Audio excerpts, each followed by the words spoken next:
નમસ્કાર ગુજરાત। આજના મુખ્ય સમાચારની અંદર આગામી 48 કલાક ભારે પવન અને ધૂળની આંધી જોવા મળી શકે છે। રાશન કાર્ડ ધારકો માટે આવ્યા છે મોટા સમાચાર। મહિલાઓને મળશે 7,000 રૂપિયાની સહાય। ગુજરાતમાં યુસીસીની તૈયારી, 300 યુનિટ મફત વીજળી મળશે। ખેડૂતો માટે ખેડૂતલક્ષી નિર્ણય, ખેડૂતોને મળશે 1 લાખ રૂપિયા સુધીની સહાય। મોદી સરકારનો મોટો નિર્ણય, વાહન ચાલકો માટે આવ્યા છે અગત્યના સમાચાર। ગામડે ફાયદો, ખુશ ખબર આવી, પીએમ આવાસ યોજનામાં સહાયની રકમમાં થયો છે વધારો। હવે 5 રૂપિયામાં મળશે મકાન। વકફ સુધારા બિલને લઈને આવ્યા છે અગત્યના સમાચાર। જનધન ખાતામાં થશે હવે ફાયદો। એટીએમ ટ્રાન્ઝેક્શનને લઈને નવા ફેરફારો। સરકારની ખેડૂતોને મોટી ભેટ, ખેડૂતોના દેવા માફ થશે। સાથે ગોચરન જમીનને લઈને સરકારને ફટકો અને આજના સૌથી મોટા ખેડૂત ઉપયોગી સમાચાર જાણીશું આજના આ વિડીયોની અંદર। મિત્રો, દરેક સમાચાર, દરેક માહિતી જણાવું એ પહેલા ગુજરાતના જે પણ મિત્રો ચેનલ પર જો પહેલી વાર આવ્યા હોય તો મિત્રો ખાસ કરીને વિડીયોને એક લાઇક કરી ચેનલને સબસ્ક્રાઇબ કરવાનું ભૂલતા નહીં। સાથે આજનો આ વિડીયો છે જેને અંત સુધી જોતા રહેજો। મિત્રો, અત્યારના તાજા અને હવામાન સમાચાર વિશે વાત કરીએ તો આગામી 48 કલાક ભારે। હવામાન વિભાગના જણાવ્યા અનુસાર 21 એપ્રિલથી શરૂ થતા 2 દિવસ સુધી રાજ્યમાં ભારે પવન અને ધૂળની આંધી જોવા મળી શકે છે। આ સમયગાળા દરમિયાન ગરમીની કોઈ શક્યતા નથી। ખાસ કરીને દક્ષિણ ગુજરાતના તમામ જિલ્લાઓમાં ધૂળના તોફાનની આગાહી સામે આવી છે। સૌરાષ્ટ્રના ઘણા વિસ્તારોમાં કહી શકાય કે મિત્રો વાતાવરણમાં મોટી અસ્થિરતા જોવા મળવાની છે। તો મિત્રો, આગામી 2 દિવસ માટે ફરી એકવાર ભારે પવનો ફૂંકાશે અને ધૂળની આંધી જોવા મળશે। મિત્રો, ત્યાર પછીના સમાચાર વિશે વાત કરીએ તો રાશન કાર્ડ ધારકો માટે અંતિમ તક। દેશભરમાં રાશન કાર્ડના કેવાયસી માટેની તારીખ ફરી એકવાર લંબાવવામાં આવી છે। હવે તમે 31 મે સુધીમાં તમારા રાશન કાર્ડમાં કેવાયસી પ્રક્રિયા છે પૂર્ણ કરી શકો છો। રાશન કાર્ડ માટે 100% કેવાયસી પૂર્ણ કરવા માટે કડક સૂચનાઓ પણ જારી કરવામાં આવી છે। રાષ્ટ્રીય ખાદ્ય સુરક્ષા ગેરંટી કાયદા હેઠળ ગરીબો અને જરૂરિયાતમંદોને મફતમાં વિતરણ કરવામાં, અનાજમાં થતી ગેરરીતિઓને રોકવા માટે રાશન કાર્ડમાં નોંધાયેલા દરેક એકમ અને સભ્યનું કેવાયસી કરવું જરૂરી છે। મિત્રો, ત્યાર પછીના સમાચાર વિશે વાત કરીએ તો સરકારની ખેડૂતોને મોટી ભેટ। ખેડૂતોની સિંચાઈ સંબંધિત સમસ્યાઓના નિરાકરણ માટે ભારત સરકાર દ્વારા પીએમ કુસુમ યોજના ચલાવવામાં આવી રહી છે। આ યોજના હેઠળ ખેડૂતોને તેમના ખેતરમાં સોલાર પંપ લગાડવા માટે પૈસા આપવામાં આવશે। સરકાર 2 હોર્સ પાવરથી લઈને 5 હોર્સ પાવર સુધીના સોલાર પંપ માટે 90%ની સબસિડી આપે છે। કેન્દ્ર સરકારે આ યોજનાને 35 લાખ ખેડૂતો સુધી લઈ જવાનું લક્ષ્ય રાખ્યું છે। જો તમે પણ આ યોજનાનો લાભ લઈને તમારા વીજળીના બિલનો વપરાશ ઘટાડવા માંગો છો તો તમે ઓનલાઈન અથવા તો ઓફલાઈન અરજી છે એ કરી શકો છો। મિત્રો, આગળના સમાચાર વિશે વાત કરીએ તો ગામડાના લોકોને થશે ફાયદો। ગુજરાતના મુખ્યમંત્રી ભૂપેન્દ્ર પટેલ દ્વારા હાલ મિત્રો ખુશ ખબર આવી છે સામે। મિત્રો, હવે નાના મોટા સરકારી કામ માટે તમારે જિલ્લા કક્ષાની અથવા તો તાલુકા કક્ષાની કચેરીએ ધક્કા ખાવા નહીં પડે। સરકારી કચેરીના 67 પ્રકારના પ્રમાણપત્રો ગામડાના લોકોને સ્થાનિક કક્ષાએ મળી રહે તેવી વ્યવસ્થાની જાહેરાત સરકાર દ્વારા કરવામાં આવી છે। ગુજરાત સરકાર દ્વારા આ સંદર્ભે કરવામાં આવેલી જાહેરાત મુજબ 54 પ્રકારના મહેસૂલી અને 13 પ્રકારના સામાજિક ન્યાય અધિકારિકતા વિભાગના પ્રમાણપત્રો હવે વિલેજ કોમ્પ્યુટર મારફતે ગામડામાં જ મળી જશે અને આ માટે અરજદારે 20 રૂપિયાની મામૂલી રકમ ચૂકવવી પડશે। આ 20 રૂપિયામાંથી 16 રૂપિયા કોમ્પ્યુટર ઓપરેટરને મળે છે, જ્યારે બાકીના 4 રૂપિયા ગ્રામ પંચાયતની આવક મિત્રો, ત્યાર પછીના સમાચાર વિશે વાત કરીએ તો ખેડૂતો માટે સરકારનો મહત્વપૂર્ણ નિર્ણય।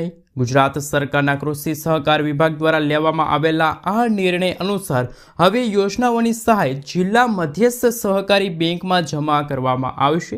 ગુજરાત સરકાર દ્વારા ખેડૂતો માટે ખેડૂતલક્ષી નિર્ણય લેવામાં આવ્યો છે। તાજેતરમાં કૃષિ અને સહકાર વિભાગે 5 સરકારી યોજનાઓને લઈને નવો નિર્ણય લીધો છે। ગુજરાત સરકારની સહકારથી સમૃદ્ધ પહેલ અંતર્ગત આ નિર્ણય લેવામાં આવ્યો છે। આપને જણાવી દઈએ કે અત્યાર સુધી આ સહાય રાષ્ટ્રીયકૃત બેંકોમાં જમા થતી હતી. હવે આ સહાય જિલ્લા મધ્યસ્થ સહકારી બેંકમાં જમા થશે, જેનાથી ખેડૂતોને વધુ સગવડતા મળશે. મિત્રો, આગળના સમાચાર વિશે વાત કરીએ તો ખૂબ જ અગત્યના સમાચાર કે વાહન ચાલકો માટે મોટા સમાચાર. જો મિત્રો તમારી પાસે 2 વ્હીલર હોય, 4 વ્હીલર હોય, ટ્રેક્ટર હોય, રિક્ષા હોય કે અન્ય કોઈ પણ પ્રકારનું વાહન હોય તો આ નવો એક નિયમ લાગુ થઈ ગયો છે. એ નિયમ તમામ વાહન ચાલકો માટે સમાન રહેશે. વારંવાર રસ્તા પર થતા અકસ્માત ઓછા કરવા માટે કેન્દ્ર સરકાર અત્યારે એક્શનમાં આવી છે. સરકારે કહ્યું છે કે હવે ગાડીઓનો થર્ડ પાર્ટી વીમો હોવો જરૂરી છે. મોટર વ્હીકલ એક્ટ 199ની ધારા 146 અંતર્ગત ભારતીય રસ્તા પર ચાલતી તમામ ગાડીઓમાં ફરજિયાતપણે થર્ડ પાર્ટી વીમો હોવો જોઈએ. થર્ડ પાર્ટી વીમો ન હોય તો એ અત્યારે એક દંડનીય અપરાધ બની ગયું છે. જો કોઈ આ નિયમોનું ઉલ્લંઘન કરે છે તો નવા નિયમો અનુસાર પહેલી વાર અપરાધ થવા પર 3 મહિનાની જેલ અને 2000 રૂપિયાનો દંડ ફટકારવામાં આવશે. બીજી વાર કોઈ ભૂલ કરશે તો તેમને 3 મહિનાની જેલ સાથે 4000 રૂપિયાનો દંડ છે એ ફટકારવામાં આવશે. તો મિત્રો, તમામ વાહનો માટે આ નવો નિયમ છે એ લાગુ થઈ જશે. મિત્રો, ત્યાર પછીના સમાચાર વિશે વાત કરીએ તો લાડલી બહેન યોજનામાં ફેરફાર કરતી મહારાષ્ટ્ર સરકાર. લાડલી બહેન યોજના લઈને મહારાષ્ટ્રમાં ફરી એકવાર રાજકારણ ગરમાઈ ગયું છે. મહારાષ્ટ્ર સરકારે ફરી એકવાર પ્લાનમાં ફેરફારો કર્યા છે. આ યોજના હેઠળ 8 લાખ મહિલાઓને 1500 રૂપિયાના બદલે માત્ર 500 રૂપિયા મળશે. સરકારી નિયમો અનુસાર 1500 રૂપિયા માત્ર એવા લાભાર્થીઓને જ આપવામાં આવશે જેમને અન્ય કોઈ યોજનાનો લાભ નથી મળી રહ્યો. આ ફેરફાર બાદ જે મહિલા ખેડૂતોને નમો કિસાન સન્માન નિધિ યોજનાનો લાભ મળી રહ્યો છે તેમને હવે લાડલી બહેન યોજના હેઠળ માત્ર 500 રૂપિયા મળશે. હકીકતમાં નમો કિસાન સન્માન યોજના હેઠળ રાજ્ય સરકાર 6000 રૂપિયા અને કેન્દ્ર સરકાર 6000 રૂપિયા આપે છે. આમ કુલ વાર્ષિક 12000 રૂપિયા, જ્યારે લાડલી બહેન યોજના હેઠળ 18000 રૂપિયા આપવામાં આવે છે. તેથી કિસાન સન્માન નિધિ યોજનાનો લાભ લેનારા વહાલા બહેનોને વાર્ષિક માત્ર બાકીના 6000 રૂપિયા અને તફાવત તરીકે દર મહિને 500 રૂપિયા મળશે. વાસ્તવમાં લાડલી બહેન યોજનાના લાભાર્થીઓ માટે શરત એ છે કે જો તેઓ અન્ય કોઈ સરકારી યોજનાનો લાભ મેળવી રહ્યા છે તો તેમને આ યોજના અંતર્ગત લાભ નહીં મળે. મિત્રો, આગળના સમાચાર વિશે વાત કરીએ તો ગુજરાતમાં યુસીસીની તૈયારી જોવા મળી રહી છે. વિધાનસભા ગૃહ વર્ષ 2025 અને 26ની કાયદા વિભાગ માટેની અંદાજપત્રની માંગણીઓ પરની ચર્ચા અંતર્ગત કાયદા મંત્રી ઋષિકેશ પટેલે જણાવ્યું કે સમગ્ર દેશમાં ઉત્તરાખંડ બાદ સમાન સિવિલ કોડ લાગુ કરનારું આપણું ગુજરાત રાજ્ય દેશનું બીજું રાજ્ય બની ગયું છે. રાજ્યના તમામ લોકોને સમાન ન્યાય મળે તે માટે એક ભારત શ્રેષ્ઠ ભારત સંકલ્પના સાકાર કરવાની દિશા કદમ છે. આ એક કદમ છે. પોલીગેમી અથવા તો બહુપત્નીત્વ પર પ્રતિબંધ મૂકવામાં આવશે. છોકરીઓની લગ્નની ઉંમર 18 વર્ષ રહેશે. પછી ભલે તેમની જાતિ કે ધર્મ કોઈ પણ હોય. બધા ધર્મમાં બાળકોને દત્તક લેવાનો અધિકાર હશે, પરંતુ બીજા ધર્મના બાળકોને દત્તક લઈ શકાશે નહીં. હલાલા અને ઇદ્રતની પ્રથા પર પ્રતિબંધ મૂકવામાં આવશે. લગ્ન ફરજિયાતપણે રજીસ્ટર કરાવવા પડશે. ગ્રામ્ય સભા સ્તરે પણ નોંધણીની સુવિધા હશે. જાતિ ધર્મ કે સંપાદનને ધ્યાનમાં લીધા વિના છૂટાછેડા માટે એક સમાન કાયદો હશે. હાલમાં દેશના દરેક ધર્મના લોકો તેમના અંતર્ગત કાયદા દ્વારા આ બાબતોનું સમાધાન કરે છે. મિત્રો, ત્યાર પછીના સમાચાર વિશે વાત કરીએ તો 300 યુનિટ મફત વીજળી. મોદી સરકારે સૌર ઉર્જાને પ્રોત્સાહન આપવાના ઉદ્દેશ સાથે જ વર્ષ 2024 અંતર્ગત જાન્યુઆરી મહિનામાં પીએમ સૂર્યઘર મફત વીજળી યોજનાની શરૂઆત કરી હતી.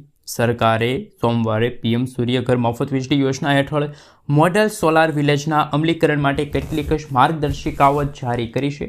નવી અને નવીનીકરણ ઉર્જા મંત્રાલયે એક નિવેદનમાં જણાવ્યું કે આ યોજનાના ઘટક તરીકે સમગ્ર ભારતમાં દરેક જિલ્લામાં મોડલે સોલાર વિલેજ બનાવવા પર ભાર મૂકવો પડશે. મહત્વનું એ છે કે ભારત સરકારે આ વર્ષ 2025 અંતર્ગત ફેબ્રુઆરી મહિનામાં પીએમ સૂર્યઘર મફત વીજળી યોજનાને મંજૂરી આપી છે અને સરકારનો ઈરાદો છે કે છતો પર સોલાર લગાડવાનું, સોલાર પ્લાન્ટની ક્ષમતાની ભાગીદારી વધારવી અને આવાસીય ઘરોને વીજળી ઉત્પાદન માટે સક્ષમ બનાવવા. આ યોજના હેઠળ દરેક પરિવારોને 300 યુનિટ ફ્રી વીજળી ની સુવિધાનો લાભ મળશે।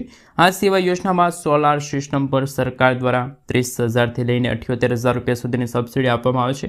આ યોજનાનો લાભ દેશના 1 કરોડ પાત્ર પરિવારોને પ્રાપ્ત થવાનો છે। આ યોજનાનો ખર્ચ કહી શકે કે 70,000 કરોડ રૂપિયાથી વધુ છે અને આ યોજના વર્ષ 2026 અને 27 સુધીમાં સમગ્ર ભારત દેશમાં લાગુ કરી દેવામાં આવશે। મિત્રો, ત્યાર પછીના સમાચાર વિશે વાત કરીએ તો હાલ સૌથી મોટા સમાચાર એટીએમ ટ્રાન્ઝેક્શનને લઈને નવા ફેરફારો લાગુ થઈ ગયા છે। એટીએમ ટ્રાન્ઝેક્શનને લઈને મિત્રો નવા સમાચાર સામે આવી રહ્યા છે। ખાસ મિત્રો, આ મહિનાથી જ એટીએમમાંથી જે પૈસા ઉપાડવાનો જે નિયમ હતો એ બદલાઈ ગયો છે। હવે મિત્રો, જે મોટા શહેરોમાં લોકો મહિનામાં 3 વખત એટીએમમાંથી પૈસા ઉપાડી શકતા હતા, આ પછી દરેક ટ્રાન્ઝેક્શન પર 25 રૂપિયાનો ચાર્જ લેવામાં આવતો હતો, જે અગાઉ 20 રૂપિયા હતો। આ ઉપરાંત જો તમે પણ બીજા એટીએમમાંથી પૈસા ઉપાડો છો અને 30 રૂપિયા તો વસૂલવામાં આવશે। નોન મેટ્રો શહેરો માટે આ એટીએમમાંથી પૈસા ઉપાડવાનું જે ટ્રાન્ઝેક્શનને લઈને જે નવા નિયમો છે એમાં માત્ર 5 રૂપિયા જ છે મિત્રો નક્કી કરવામાં આવ્યા છે। મિત્રો, ત્યાર પછીના સમાચાર વિશે વાત કરીએ તો 5 રૂપિયામાં મળશે મકાન જેવી સુવિધા। શ્રમયોગીઓના કલ્યાણ માટે ગુજરાતના મુખ્યમંત્રી ભૂપેન્દ્ર પટેલ દ્વારા મુખ્યમંત્રી શ્રમિક બસેરા યોજનાની જાહેરાત કરવામાં આવી છે। મિત્રો, આપણે જણાવી દઈએ કે સરકારે ગરીબ લોકો માટે શ્રમિક બસેરા નામની યોજનાની જાહેરાત કરી છે। આ યોજના અંતર્ગત હવે આવાસ નિર્માણની કામગીરી હાથ ધરવામાં આવી છે। જ્યારે મિત્રો તમને જણાવી દઈએ કે મુખ્ય શહેરો જેવા 17 એવા જગ્યાએ છે જ્યાં આવાસો ઊભા કરવામાં આવશે, જેમાં 5 રૂપિયામાં રહેવા માટે મકાન મળશે। જ્યારે મિત્રો આપણે જણાવી દઈએ કે ઘણા બધા લોકો મજદૂર હોય છે, શ્રમિકો હોય છે, ગરીબો કે જેમની પાસે રહેવા માટે પણ મકાન હોતા નથી, આવા લોકોને સારી ગુણવત્તાવાળું જેમ કે મિત્રો પાણી છે, રસોડું છે, વીજળી છે, પંખા છે, સ્ટ્રીટ લાઇટ છે, સિક્યુરિટી છે, મેડિકલ છે જેવી સુવિધા હોય તેવા મકાન માત્ર 5 રૂપિયા પ્રતિ દિવસના ભાડામાં મળવાપાત્ર રહેશે। મિત્રો, ત્યાર પછીના સમાચાર વિશે વાત કરીએ તો પીએમ આવાસની સહાય હતી એમાં થયો છે વધારો। વિધાનસભા ગૃહમાં જ્યારે ગ્રામ્ય વિકાસ અને ગ્રામ્ય ગૃહ નિર્માણ વિભાગની જ્યારે રૂપિયા 4,700 કરોડ રૂપિયાની અંદાજપત્રી માંગણીઓ બહુમતીથી પસાર કરવામાં આવી હતી, ત્યારે આ દરમિયાન ગ્રામ્ય વિકાસ રાજ્યમંત્રી કુંવરજી હળપતિએ જણાવ્યું હતું કે રાજ્ય સરકારે આ નિર્ણય લીધો છે પીએમવાય ગ્રામીણ વિસ્તાર માટે, એટલે કે પ્રધાનમંત્રી આવાસ ગ્રામીણ યોજના હેઠળ લાભાર્થીઓને રાજ્ય સરકાર દ્વારા 50,000 રૂપિયાની સહાય મળવાપાત્ર રહેશે। એટલે કે મિત્રો 50,000 રૂપિયાની વધારાની સહાય મળશે। હાલમાં 1,20,000 રૂપિયાની સહાય છે એ આવાસ બનાવવા માટે, મકાન બનાવવા માટે કેન્દ્ર સરકાર તરફથી મળતી હતી, પરંતુ હવે રાજ્ય સરકાર રાજ્યના ભંડોળમાંથી લાભાર્થી દીઠ વધારાની 50,000 રૂપિયાની સહાય પૂરી પાડવામાં આવશે। મિત્રો, ત્યાર પછીના સમાચાર વિશે વાત કરીએ તો હાલ ગોદામ બનાવવા માટે ખેડૂત મિત્રોને મળશે 1 લાખ રૂપિયા સુધીની સહાય। આ યોજના અંતર્ગત રાજ્ય સરકાર ખેડૂતોને અગાઉ કુલ ખર્ચના 50% અથવા તો મિત્રો કહી શકાય કે 75,000 રૂપિયાની સહાય આપતી હતી, પરંતુ ખેડૂતોને વધુમાં વધુ સહાય મળી રહે તે માટે રાજ્ય સરકારે વર્ષ 2025 અંતર્ગત સહાયની રકમમાં વધારો કર્યો છે।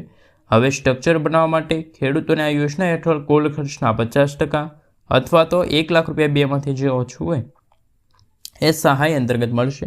આ સાથે મિત્રો ખેડૂતો તેમની ખેત પેદાશોના લાંબા સમય સુધી સંગ્રહ કરી શકે અને યોગ્ય સુવિધા ઉપલબ્ધ કરી શકે, તેમજ કુદરતી આફતો અને ઓછા બજાર ભાવના કારણે ખેડૂતોને થતા નુકસાન, જેમના કારણે મિત્રો મુખ્યમંત્રી પાક સંગ્રહ સ્ટ્રક્ચર યોજના અમલમાં મૂકવામાં આવી છે। કૃષિમંત્રી રાઘવજી પટેલે આ અંગે જણાવ્યું કે આ યોજનાનો લાભ લેવા માટે ખેડૂતોએ પોતાના ખેતરમાં ઓછામાં ઓછું 330 ચોરસ ફૂટ વિસ્તારનું એક પાક સંગ્રહ સ્ટ્રક્ચર બનાવવાનું રહેશે, જેના માટે રાજ્ય સરકાર દ્વારા જરૂરી નાણાકીય સહાય પૂરી પાડવામાં આવશે। મિત્રો, ત્યાર પછીના સમાચાર વિશે વાત કરીએ તો હાલ મહિલાઓને મફત સિલાઈ મશીન મળશે।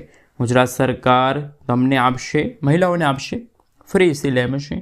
આ યોજના, આ સહાયનો લાભ લેવા માટે તમે વિડીયોને અંત સુધી જોતા રહેજો અને તમારા મિત્રોને પણ શેર કરી દેજો।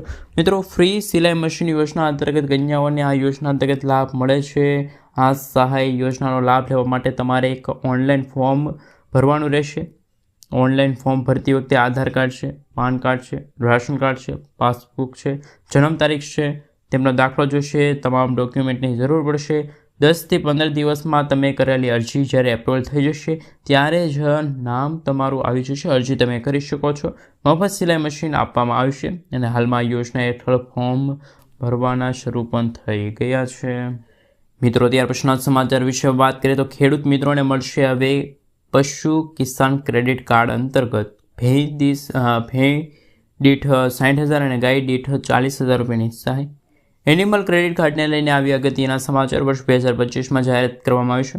મિત્રો ભારત સરકારે પશુપાલન કરતા ખેડૂતો માટે પશુ કિસાન ક્રેડિટ કાર્ડ લોન્ચ કર્યું છે. આ યોજના પહેલાંથી ચાલી રહી છે. પશુ કરતા ખેડૂતો માટે આ કાર્ડ દ્વારા 5 લાખ રૂપિયા સુધીની લોન મળે છે. પહેલાં 3 લાખ રૂપિયાની મળતી. સાથે આ કાર્ડની મદદથી ભેંસ દીઠ 60,250 રૂપિયા અને ગાય દીઠ 40,783 રૂપિયા, ચિકન દીઠ 720 રૂપિયા અને ઘેટા કે બકરા દીઠ મિત્રો કહી શકાય કે 4,063 રૂપિયાની લોન મળે છે. આ લોન પર 1.6 લાખ રૂપિયાની લોન માટે કોઈ ગેરંટીની જરૂર નથી. નાણાકીય સંસ્થાઓ અથવા તો 7% દરે આપે છે વ્યાજ. આ સાથે મિત્રો લોન મળશે, જેમાં કેન્દ્ર સરકાર દ્વારા લોન પર 3% રિબીટ આપવામાં આવે છે. આમ મિત્રો ખેડૂતોને 4% દરે લોન આપવામાં આવે છે. લોનની રકમ અને વ્યાજ 5 વર્ષમાં ભરપાઈ કરવાનું રહેશે. મિત્રો ત્યાર પછીના સમાચાર વિશે વાત કરીએ તો હાલ અગત્યના સમાચાર. મોદી સરકારનો મોટો નિર્ણય. આયુષ્માન કાર્ડ ધારકો માટે આવી અગત્યના સમાચાર. આયુષ્માન યોજના હેઠળ મિત્રો 70 વર્ષથી વધુ ઉંમરના તમામ વરિષ્ઠ નાગરિકો માટે અગત્યના સમાચાર. નાગરિકોને હાલ મિત્રો એટલે કે વરિષ્ઠ નાગરિકો જે વૃદ્ધ લોકો છે એમને આ યોજના અંતર્ગત આવરી લેવામાં આવશે. મોદી સરકાર દ્વારા મિત્રો હાલ જાહેરાત કરવામાં આવી છે. આ સાથે એવું કહેવામાં આવ્યું છે કે હવે તમામ પાત્ર વરિષ્ઠ નાગરિકોને આયુષ્માન ભારત હેઠળ આવરી લેવામાં આવશે. અગાઉ આયુષ્માન ભારત કાર્ડનો લાભ BPL કેટેગરીમાં આવતા નબળા વર્ગના નાગરિકોને આપવામાં આવતો હતો, પરંતુ મોદી સરકારે જાહેરાત કરી છે કે જે દરમિયાન આયુષ્માન યોજના લઈને મોટો દાવો કરવામાં આવ્યો છે અને આ કાયદામાં કહેવામાં આવ્યું છે કે હવે વૃદ્ધ લોકોને પણ આયુષ્માન કાર્ડ કાઢી આપવામાં આવશે. હાલમાં આયુષ્માન યોજનામાં તમામ લોકોને 5 લાખ રૂપિયા સુધીની સારવાર આપવામાં આવે છે. મિત્રો ત્યાર પછીના સમાચાર વિશે વાત કરીએ તો અગત્યના સમાચાર. જનધન ખાતા ધારકોને થશે હવે ફાયદો. જો તમારું મિત્રો બેંક ખાતું છે અને એ બેંક ખાતાને તમે જનધન ખાતામાં કન્વર્ટ કરવા માગો છો તો હવે તમે મિત્રો સહેલાઈથી આ પ્રોસેસ કરી શકો છો. હવે તમારે મિત્રો બેંક શાખામાં જઈને રૂપે કાર્ડ માટે અરજી કરવાની જરૂર રહેશે અને ફોર્મ ભર્યા પછી તમારું બેંક ખાતું છે મિત્રો જનધન ખાતામાં પણ કન્વર્ટ થઈ જશે. આ અંતર્ગત મિત્રો જનધન ખાતું ખોલાવશો તો કયા કયા ફાયદા થશે એમના વિશે વાત કરીએ તો મિત્રો ડિપોઝિટ ઉપર તમને વ્યાજ મળશે, 2 લાખ રૂપિયા સુધીનો અકસ્માત વીમો મળશે, 30,000 રૂપિયા સુધીનું લાઈફ કવર જે પાત્રતાની શરતોને પૂર્ણ કરવાના આધારે લાભાર્થીના મૃત્યુ પર ઉપલબ્ધ છે. ત્યાર પછી એકાઉન્ટ સાથે નિઃશુલ્ક મોબાઈલ અને બેન્કિંગ સુવિધા પણ પ્રદાન કરવામાં આવે છે. આ સાથે મિત્રો કહી શકાય કે 6 મહિના પછી ઓવરડ્રાફ્ટ સુવિધાનો લાભ છે તમને મળવા પાત્ર રહેશે. એટલે કે મિત્રો ઓવરડ્રાફ્ટ સુવિધામાં હોય એવું છે કે વર્ષ 2014માં પ્રધાનમંત્રી જનધન યોજનાની શરૂઆત થઈ હતી અને આ અંતર્ગત મોદી સરકારે જાહેરાત કર્યું હતું કે જે લોકોના બેંક ખાતામાં પૈસા ન હોવા છતાં પણ તેમને 10,000 રૂપિયા સુધીની ઓવરડ્રાફ્ટ સુવિધા મળશે. મિત્રો ત્યાર પછીના સમાચાર વિશે વાત કરીએ તો અગત્યના સમાચાર સામે આવી રહ્યા છે. મોબાઈલ ખરીદવા માટે મળશે હવે મહત્તમ 6,000 રૂપિયા સુધીની સહાય. મિત્રો આપણે જણાવી દઈએ કે જો તમે પણ મોબાઈલ લઈ લીધો હોય અથવા તો લેવાનું વિચાર કરી રહ્યા છો તો મોદી સરકાર તમને આપશે હવે સહાય, એ પણ 6,000 રૂપિયાની. સ્માર્ટફોન સહાય યોજના અંતર્ગત 6,000 રૂપિયા મોબાઈલ લેવા માટે અથવા તો મિત્રો કહી શકાય કે મોબાઈલ લઈ લીધો હોય અથવા તો મોબાઈલ લેવાનો હોય, આ બંને કેસમાં આ સહાય મળવાપાત્ર રહેશે. જ્યારે આ યોજનાનો લાભ લેવા માટે તમારે એક ઓનલાઈન ફોર્મ ભરવાનું રહેશે, સબમિટ કરવાનું રહેશે. થોડા દિવસોમાં તમે કરેલી અરજી જ્યારે પાસ થઈ જશે ત્યારે મિત્રો ખાસ કરીને કહી શકાય છે આ યોજના અંતર્ગત તમને લાભ મળવાપાત્ર રહેશે. ખેડૂત ખાતેદાર હોવા તમે આવશ્યક છો જો આ યોજના અંતર્ગત લાભ લેવા માગતા હોય તો. આ સાથે મિત્રો દરેક એટલે કે ઘરના દરેક સભ્યને આ સહાય મળવાપાત્ર રહેશે. જો કોઈ વ્યક્તિ 13,000 રૂપિયાની રકમ સ્માર્ટફોન ખરીદી કરીને અથવા તો ખરીદીની કિંમત 40% મુજબ અથવા તો 5200 રૂપિયા જેમાં બેમાંથી જે ઓછું હોય તે મળવાપાત્ર રહેશે. એટલે કે 5200 રૂપિયા અંતર્ગત છે મિત્રો આ સ્માર્ટફોન સહાય યોજના અંતર્ગત તમને સબસિડી મળવાપાત્ર રહેશે. મિત્રો ત્યાર પછીના સમાચાર વિશે વાત કરીએ તો અગત્યના સમાચાર સામે આવી રહ્યા છે. મહિલાઓને મળશે મિત્રો 7,000 રૂપિયા સુધીની સહાય. એટલે કે મિત્રો પ્રધાનમંત્રી શ્રી નરેન્દ્ર મોદીજી દ્વારા જ્યારે પાણીપતમાં એક કાર્યક્રમ હતો ત્યારે બીમા સખી યોજનાની જાહેરાત કરી હતી અને આ યોજના હેઠળ દેશભરમાં 18થી લઈને 17 વર્ષની 1 લાખ મહિલાઓને આર્થિક રીતે સક્ષમ બનાવવા માટે આ યોજનાની શરૂઆત થઈ છે. આ યોજનામાં 10 મહિલાઓને LIC એજન્ટ તરીકે તાલીમ આપવામાં આવશે અને તેમને ખાસ મિત્રો પ્રથમ વર્ષમાં 7,000 રૂપિયાનું સ્ટાઇપેન્ડ આપવામાં આવશે.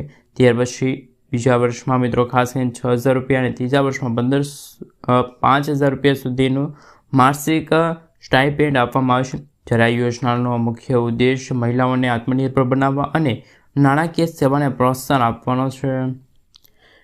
મિત્રો ત્યાર પછીના સમાચાર વિશે વાત કરીએ તો અગત્યના સમાચાર સામે આવી રહ્યા છે. હવે દેશમાં નવો કાયદો લાગુ.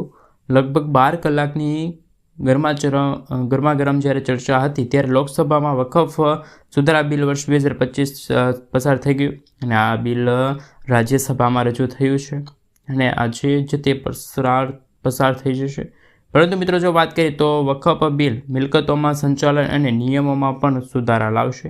વકફ એટલે કે સુધારા